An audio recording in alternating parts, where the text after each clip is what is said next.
Good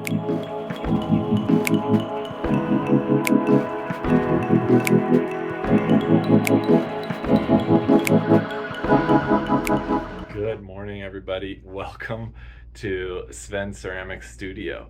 My name's Sven, and I'm starting out a new YouTube channel. You may follow us on Instagram, where we've been posting content, lots of photos, some videos. But on this new YouTube channel, I really want to show a little bit more of our process, maybe a little, some more in-depth video and explanations of things that we're doing, and just like an overall vlog of our life, studio life, the Sven Ceramics studio life. So you can follow along with us, and we're going to be doing all kinds of things. Of course, we're going to be making ceramics and in all different parts of our process, from mold making, ram pressing, hand throwing, some slab work, extrusions, glaze making, gold, painting, and yeah, we'll be making food and a lot of other things. So today, welcome to our studio. Here it is. Still a quick spin, and you can see it's pretty small. It's less than 300 square feet, and it's a bit of a mess, so bear with me. And well, without further ado, let's start this tour. Okay, so we'll start on this end. This right here is a pot that was made by my college teacher, David Kuraka, at San Francisco State. It's a big porcelain celadon vase. I keep it there because he's masterful, and I was lucky enough to get one of these. Anyways, okay, so here we got a slab table, and we also use it to wedge clay, put clay on, dry things out, and it's just a all-purpose table for packaging.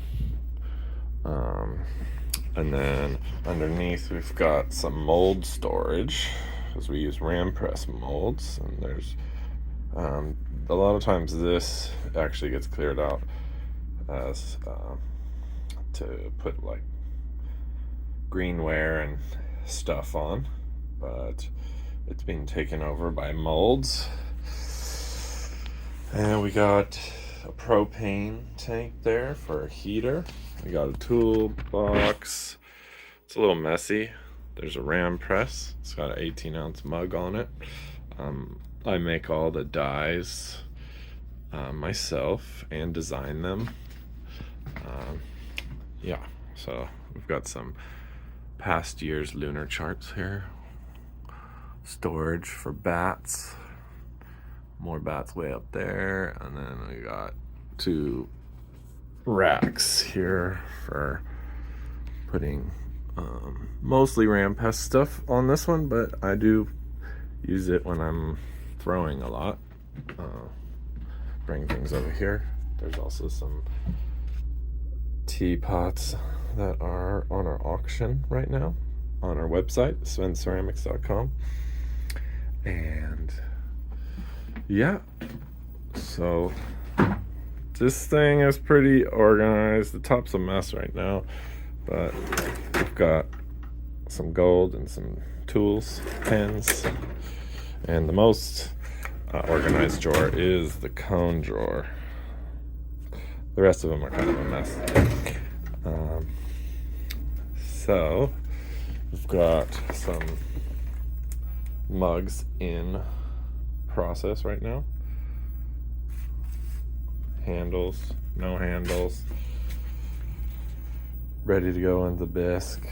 Here's the holder for you put the mug on, like so. Well, let me put the handle on here. And we got some handles.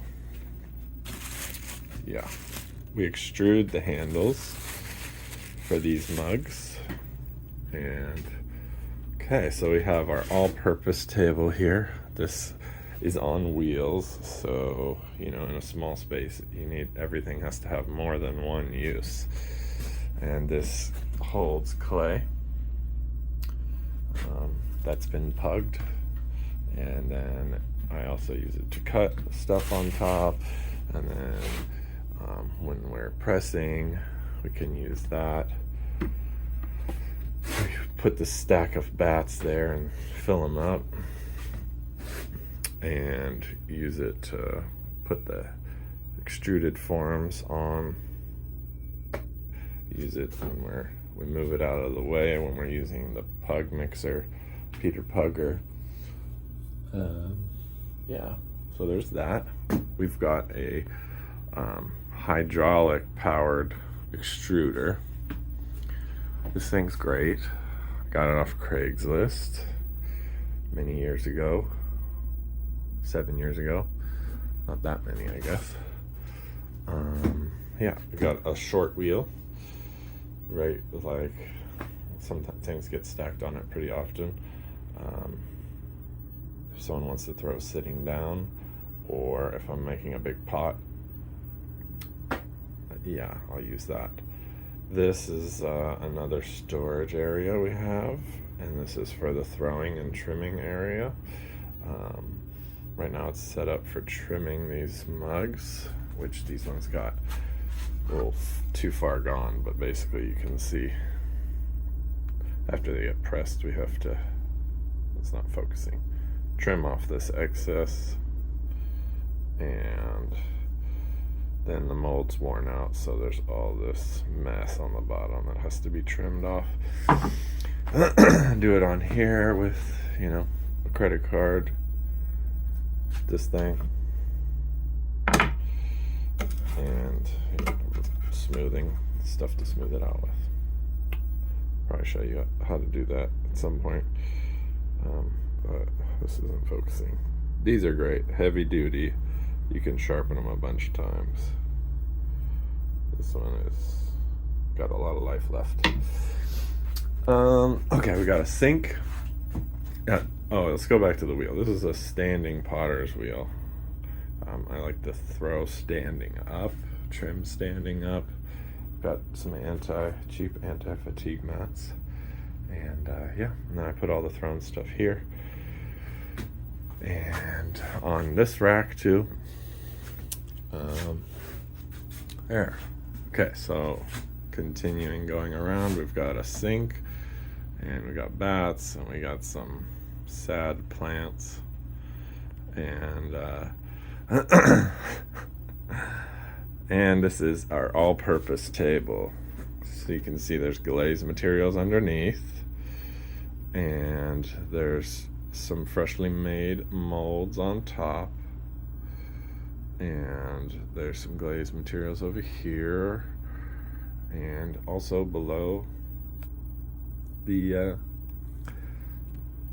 slab rolling table. Got some tools and different things for mold making and glaze making, and luckily I keep it fairly clean so I don't end up with plaster too often in my clay and glazes. But it's a small studio, so every spot has to have more than one use, and this one has many uses. This is a restaurant table I got when I remodeled the restaurant when I was doing construction, and I thought it'd be perfect. My friend welded some long legs on it for me, and now it's great for everything. And then so like I said, we got materials here, and then this is important. This is compressed air. You use it for all sorts of things. Once you have compressed air all around your studio, you won't go back. It's great for demolding, all sorts of things. We got a slab roller. We do make some slab plates and things. And here is a workstation that's got storage underneath. There's master molds under there, and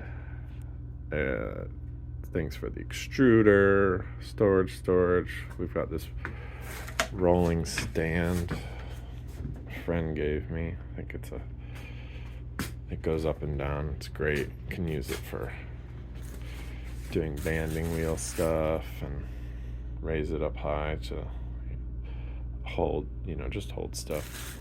Put your computer on it, do all sorts of things. Back to here, we've got a bunch of mugs that are, used as examples and past gold designs, because Mally does all the gold right here. She hand paints it all. We do not use decals. And this is a fume extractor.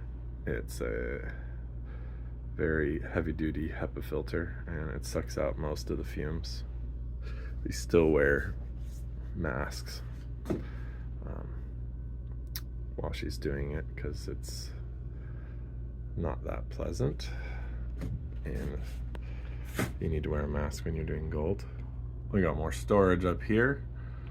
It's fairly organized. We got the tool all potters should have, a Dremel, and yeah, some Scotch-Brite sandpapers, sand sponges, and yeah, more bats and molds, and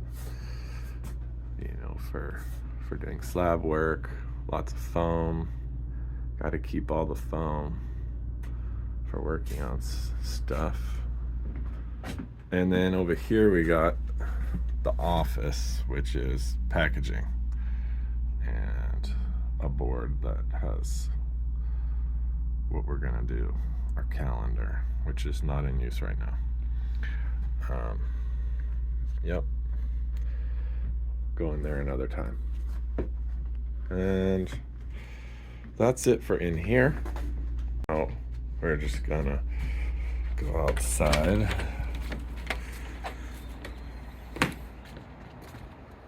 And we'll go to the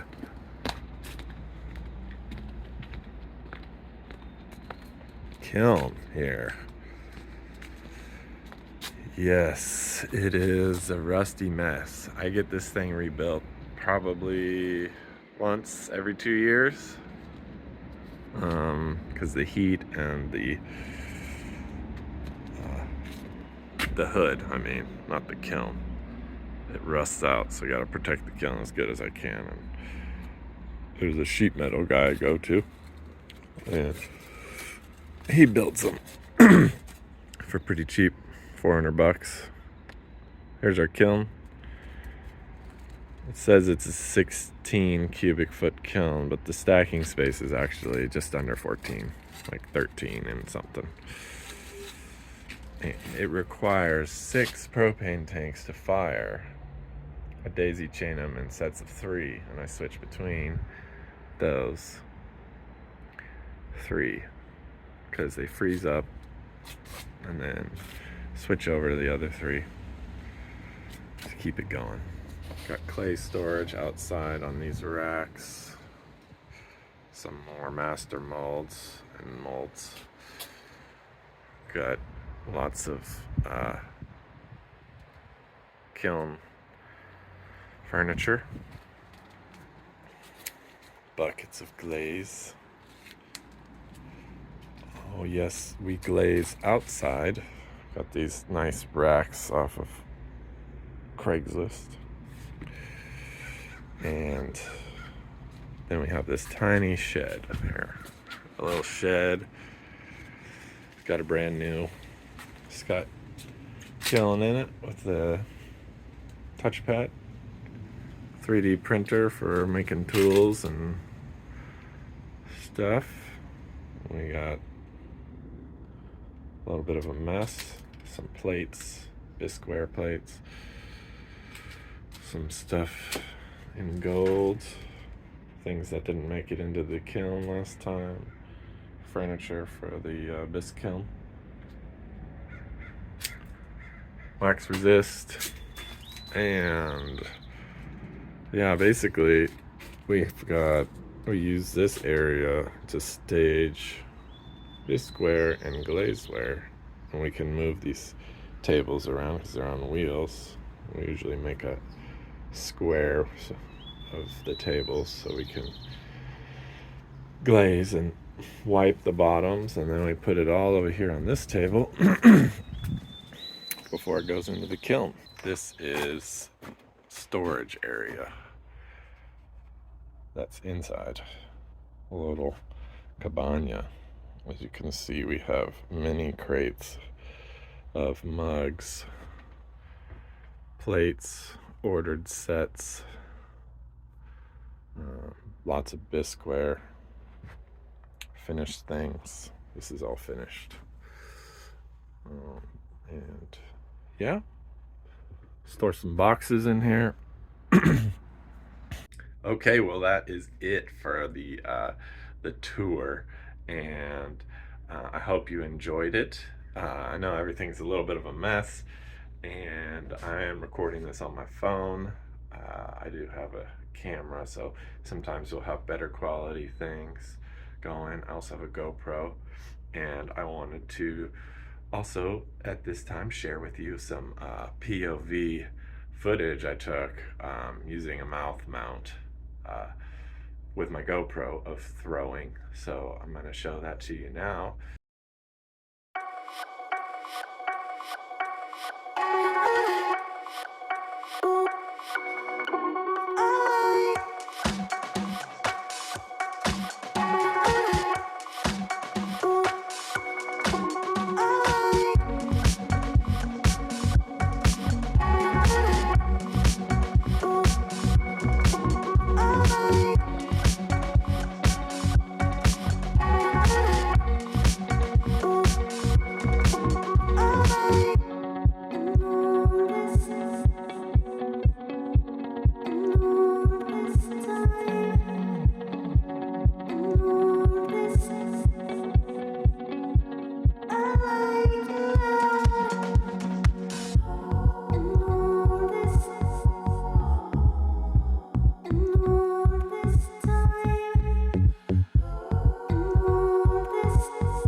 Thank you for watching this studio tour, and I hope you enjoy watching this video. It's going to be my first YouTube video that I posted to the channel, so please like and subscribe, and I hope you come back to watch some more. We're still figuring out what kind of content we're going to do. There's obviously going to be a lot of making ceramics, but we will be also moving our studio to some sort of industrial space. Hopefully, if we can find something that is affordable for us in San Francisco. And so follow along for that and for more ceramics, and we'll probably be doing some food stuff. So maybe you found us through our Instagram page. If you follow us, that's great. Thank you so much for the support. And yeah, like I said, please like and subscribe and share this video, comment, and yeah, let me know what you think. Um, yeah, I hope you like it. I hope it's positive. So, um, anyways, thanks for coming to the Sven Ceramics studio, and thank you very much. Have a great day.